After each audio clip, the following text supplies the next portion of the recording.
Bienvenue à tous. Aujourd'hui, on s'embarque pour un trip un peu spécial. On part explorer les endroits les plus flippants de la planète Terre. Ouais, vous avez bien entendu, on parle de lieux hantés, de légendes glauques et d'histoires à vous glacer le sang.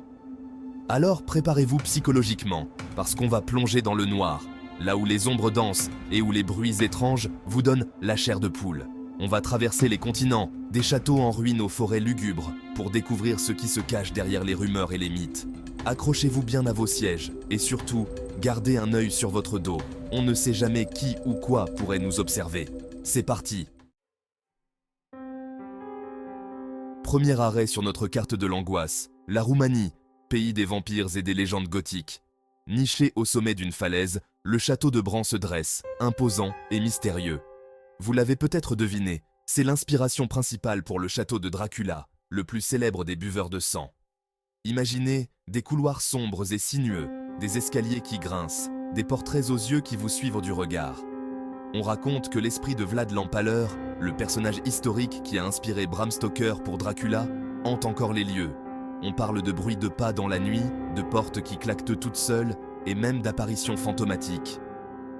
Certains visiteurs disent avoir ressenti une présence glaciale, une sensation d'être observés.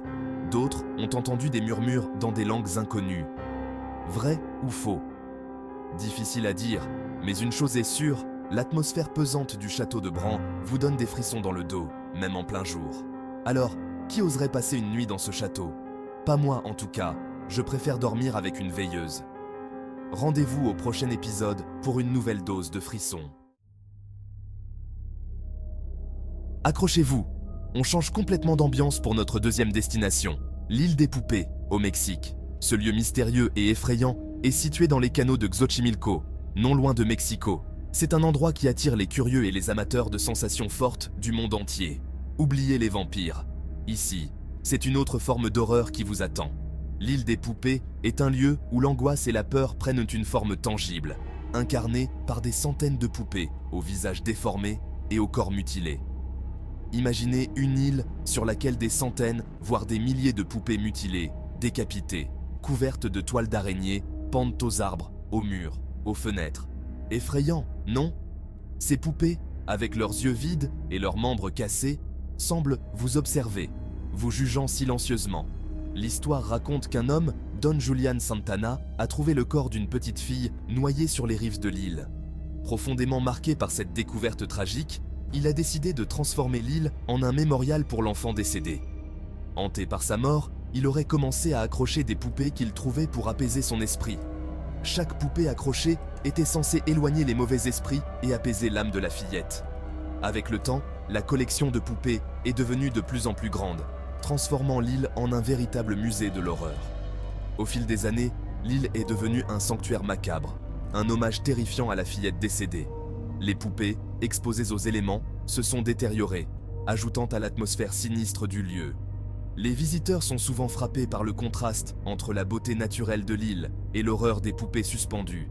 Les habitants racontent que les poupées sont possédées par son esprit et qu'elles bougent de la tête, les membres, et ouvrent même les yeux. Certains disent avoir vu les poupées cligner des yeux ou tourner la tête, comme si elles étaient les vivantes. Certains visiteurs affirment avoir vu les poupées changer de position. D'autres les ont entendues murmurer. Les témoignages varient, mais tous s'accordent à dire que l'île dégage une énergie étrange et inquiétante. Les bruits de murmures et de mouvements dans la nuit ajoutent à l'angoisse ressentie par ceux qui osent s'aventurer sur l'île. Est-ce l'imagination, le vent ou quelque chose de plus sinistre?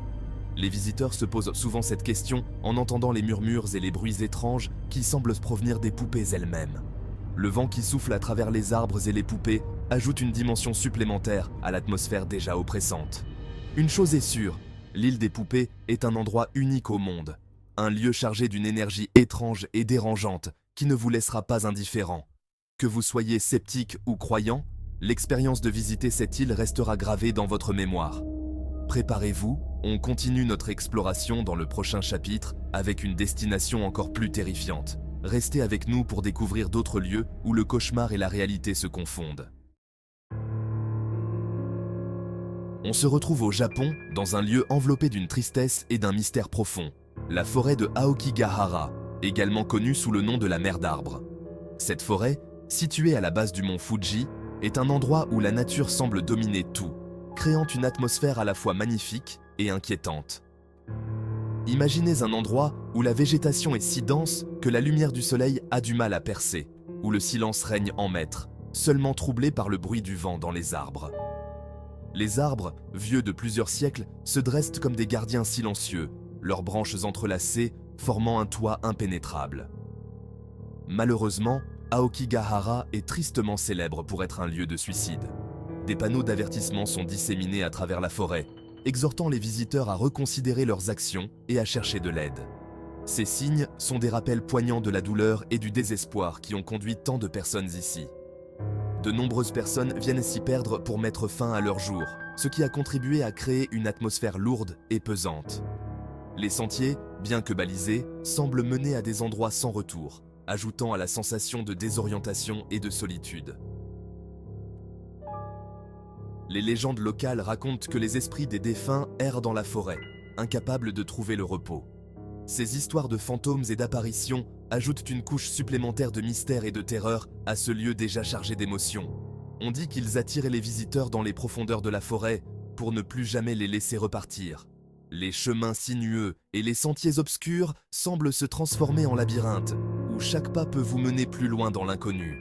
Certains randonneurs ont rapporté avoir entendu des voix les appeler, des bruits de pas les suivre, ou avoir vu des ombres furtives se déplacer entre les arbres. Ces expériences paranormales ont été décrites comme terrifiantes, laissant une impression durable sur ceux qui les ont vécues. La forêt de Aokigahara est un lieu de recueillement et de respect, mais aussi un endroit qui suscite la peur et l'appréhension. Les visiteurs viennent souvent pour rendre hommage aux défunts, laissant des offrandes et des prières, espérant apporter un peu de paix à ces âmes tourmentées. On continue notre voyage dans le paranormal. Préparez-vous, le meilleur, ou le pire, reste à venir. Chaque destination que nous explorons nous rapproche un peu plus des mystères insondables de notre monde. Direction les États-Unis maintenant, dans un hôtel qui a inspiré l'un des plus grands romans d'horreur jamais écrits, l'hôtel Stanley, au Colorado. Si vous avez vu le film Shining de Stanley Kubrick, vous vous souvenez sûrement de cet hôtel isolé, enneigé et franchement flippant. Eh bien, sachez que l'hôtel Stanley existe bel et bien, et qu'il est tout aussi terrifiant en vrai. Stephen King, l'auteur du roman, y a séjourné avec sa femme, et il a été tellement marqué par l'atmosphère étrange de l'hôtel qu'il a eu l'idée de Shining. Depuis, les histoires de fantômes se multiplient. On raconte que les anciens propriétaires, monsieur et madame Stanley, hantent encore les lieux, tout comme un ancien concierge décédé dans l'hôtel. Les clients rapportent des phénomènes étranges, des rires d'enfants dans les couloirs vides, des pianos qui jouent tout seuls, des objets qui se déplacent sans raison. Certains ont même affirmé avoir vu des apparitions fantomatiques, notamment dans la chambre 217, la plus hantée de l'hôtel. Alors, envie de passer une nuit à l'hôtel Stanley? Si vous êtes assez courageux, vous pouvez réserver une chambre, mais attention, vous êtes prévenus. Dernier arrêt, mais pas des moindres, la Tour de Londres, en Angleterre. Ce monument emblématique, situé sur les rives de la Tamise, a une histoire riche et complexe qui remonte à près de 1000 ans. Construit par Guillaume le Conquérant en 1066, il a servi de forteresse, de palais royal et bien sûr de prison. Plus qu'un simple monument historique, la Tour de Londres est un lieu chargé d'histoire et surtout de drames sanglants. Ses murs épais et ses tours imposantes ont été témoins de nombreux événements tragiques et mystérieux qui continuent de fasciner les visiteurs du monde entier. Pendant des siècles, elle a servi de prison, de salle de torture et de lieu d'exécution. Les cachots sombres et humides ont accueilli des prisonniers célèbres, des traîtres, des espions et même des membres de la royauté. Les méthodes de torture utilisées ici étaient parmi les plus cruelles de l'époque médiévale. Autant dire que les murs ont été témoins de souffrances et de morts atroces. Les inscriptions gravées par les prisonniers sur les murs de leurs cellules racontent des histoires de désespoir et de résistance. Chaque pierre semble murmurer les secrets des âmes tourmentées qui y ont été enfermées. Pas étonnant que la Tour de Londres soit considérée comme l'un des endroits les plus hantés du Royaume-Uni. Les légendes de fantômes et d'apparitions spectrales abondent, alimentées par des siècles de récits et de témoignages. Les visiteurs et les gardiens de la tour rapportent souvent des phénomènes étranges et inexplicables. On dit que les esprits des prisonniers exécutés errent encore dans les couloirs, à la recherche de paix et de vengeance. Les couloirs sombres et les escaliers en colimaçon résonnent parfois de bruits de pas fantomatiques et de chuchotements inquiétants. Certains affirment même avoir ressenti des présences invisibles les frôler. L'une des apparitions les plus célèbres est celle d'Anne Boleyn, deuxième épouse du roi Henri VIII, décapitée dans la tour en 1536.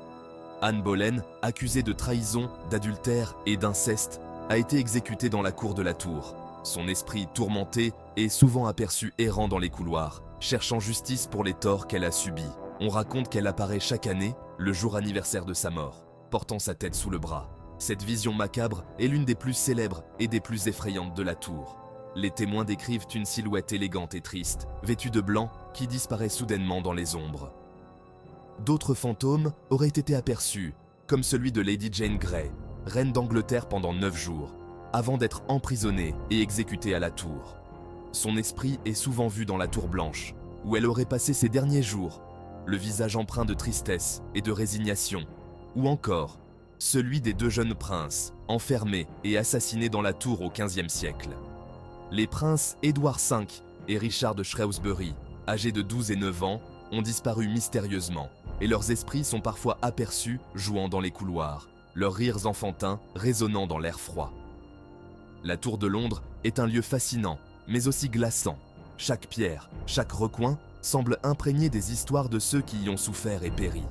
Les visiteurs ressentent souvent une atmosphère lourde et oppressante, comme si les murs eux-mêmes portèrent le poids des siècles de douleur et de mystère. Si vous décidez de la visiter, ouvrez l'œil et tendez l'oreille. Vous pourriez bien croiser l'un de ces célèbres fantômes. Les guides touristiques racontent souvent des anecdotes effrayantes, et certains visiteurs affirment avoir capturé des images inexplicables sur leurs appareils photo. La Tour de Londres reste un lieu où le passé et le présent se rencontrent, dans une danse éternelle de mystères et de légendes. C'est déjà la fin de notre exploration des endroits les plus hantés de la planète. J'espère que vous avez eu autant la chair de poule que moi à découvrir ces lieux mystérieux et terrifiants. N'hésitez pas à me dire dans les commentaires quel endroit vous a le plus effrayé et si vous avez déjà eu des expériences paranormales vous-même. Merci d'avoir regardé. Si vous avez aimé cette vidéo, n'oubliez pas de liker et de vous abonner pour plus de contenu effrayant. À la prochaine!